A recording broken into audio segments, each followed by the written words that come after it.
Hello guys, welcome back to Sociology classes BA Part 2. Today our topic is causes of consumerism.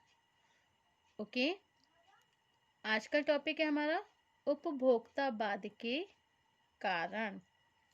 Okay Bharat में बढ़ता हुआ उपभोक्तावाद अनेक सामाजिक, आर्थिक तथा संचार संबंधी दशाओं का परिणाम है. ओके उनमें से कुछ प्रमुख दशाएं निम्न प्रकार से हैं.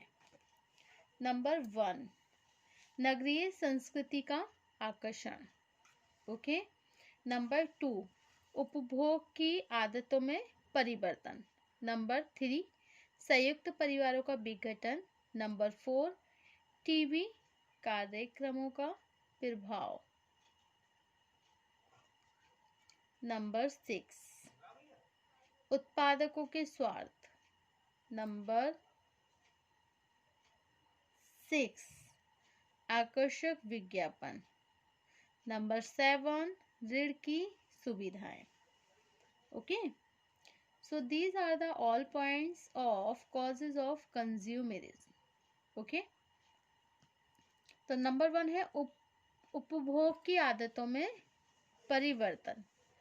ठीक है, क्या है हमारा फर्स्ट पॉइंट? उपभोग की आदतों में परिवर्तन. ओके आज समाज के सभी वर्गों में उपभोग की आदतें परंपरागत रूप से बहुत ही भिन्न हो चुकी हैं. ओके गृहिणियां अपने रसोई घर में कम से कम समय देना पसंद करती हैं. उपभोग की प्रत्येक उस वस्तु को अधिक उपयोगी समझा जाता है जिसमें शारीरिक श्रम की कम से कम आवश्यकता हो.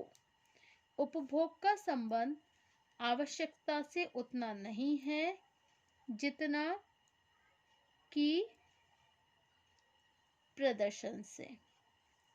ओके वस्तुओं की गुणवत्ता को स्वास्थ्य की दृष्टि से देखने की जगह मूल्य के आधार पर आंका जाने लगा है.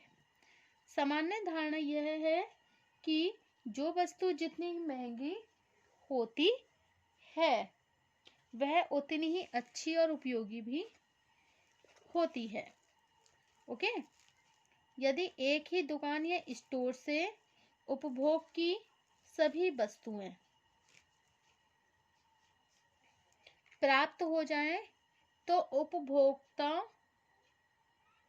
द्वारा कुछ अधिक कीमत देने में भी संकोच नहीं किया जाता. ओके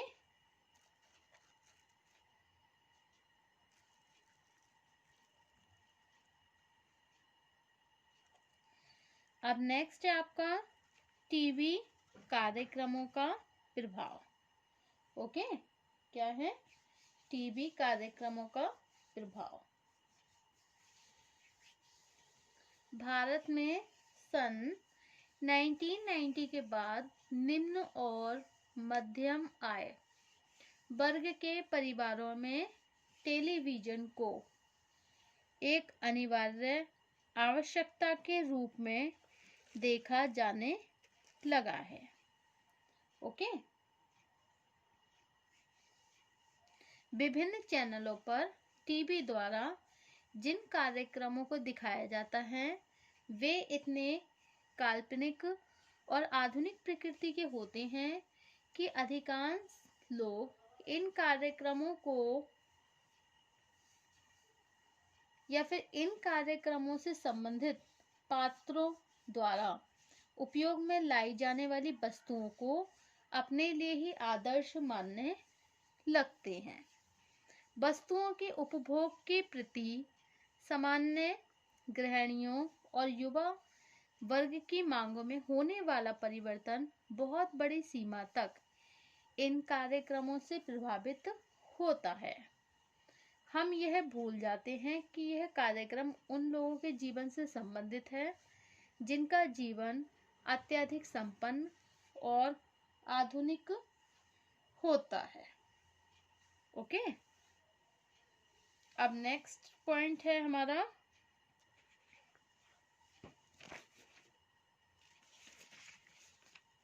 संयुक्त परिवारों का विघटन। ओके, भारतीय समाज में जैसे जैसे संयुक्त परिवारों की जगह केंद्रक अथवा एकाकी परिवारों की संख्या में वृद्धि हुई। ओके, किसमें वृद्धि हुई है? संयुक्त परिवार की जगह एकाकी परिवारों में ज्यादा वृद्धि हुई है। परिवारों में स्त्री और बच्चों के अधिकारों में वृद्धि होने लगी।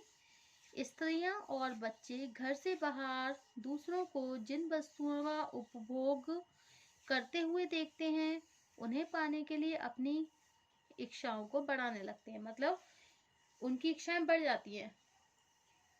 मान लीजिए आपके घर का बच्चा किसी पड़ोस में कोई नई चीज देखा है, ठीक है, कोई नई टेक्नोलॉजी देखा है, तो उसके मन में एक इच्छा हो जाती है कि भाई हमारे घर में भी होने चाहिए ऐसा।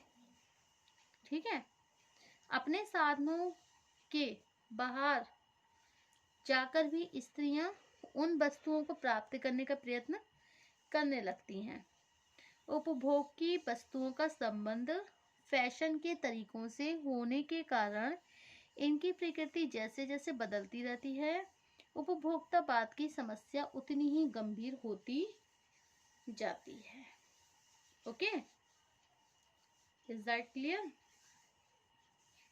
नेक्स्ट, उत्पादकों के स्वार्थ।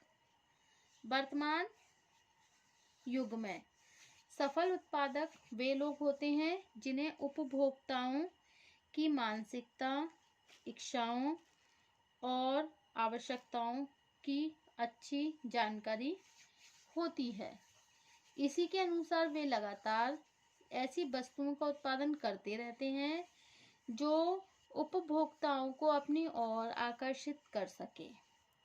समान प्रकृति के उत्पादों में थोड़े थोड़े अंतराल के बाद नए नए विशेषण इस तरह जोड़ दिए जाते हैं जिससे उन्हें पहले से अधिक उपयोगी प्रमाणित किया जा सके।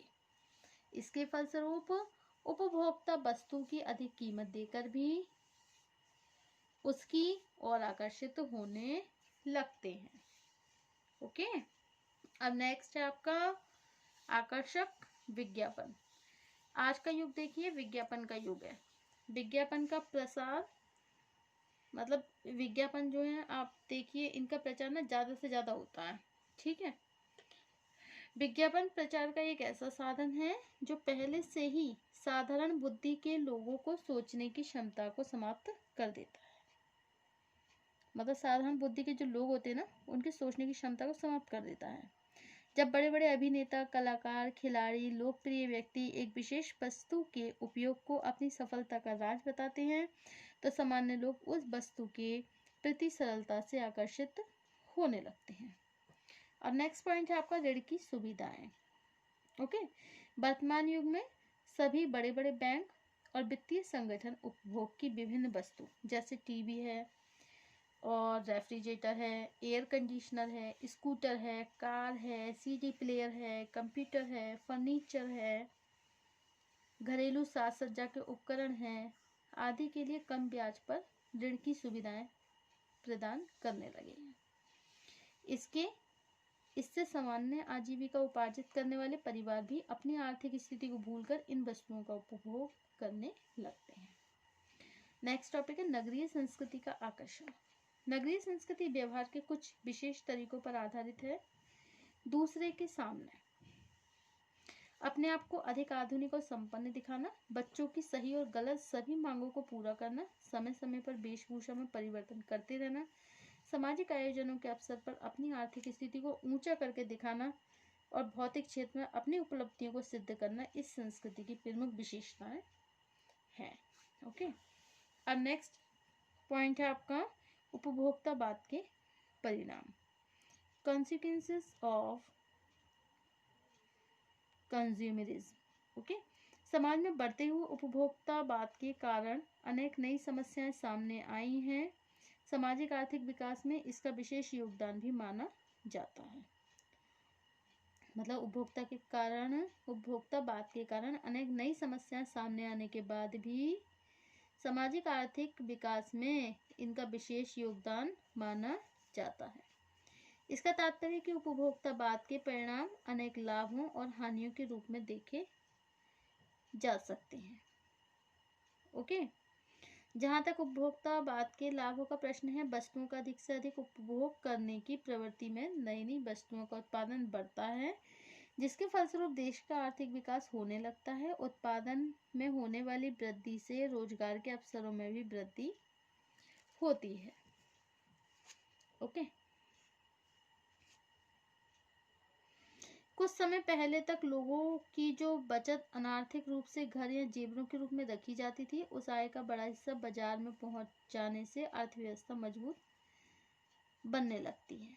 उस आय का बड़ा हिस्सा बाजार में पहुंच जाने से अर्थव्यवस्था मजबूत बनने लगती है। उपभोक्ताओं को बाजार में अपने उपयोग की विभिन्न वस्तुओं का विकल्प मिलने के कारण वह अपनी आवश्यकताओं को अधिक अच्छे ढंग से पूरा करने लगता है। उपभोक्तावाद बढ़ने से जब विदेशी वस्तुओं के उपयोग को प्रोत्साहन मिलता है, तो इससे अंतर्राष्ट्रीय व्यापार में वृद्धि होने लगती है।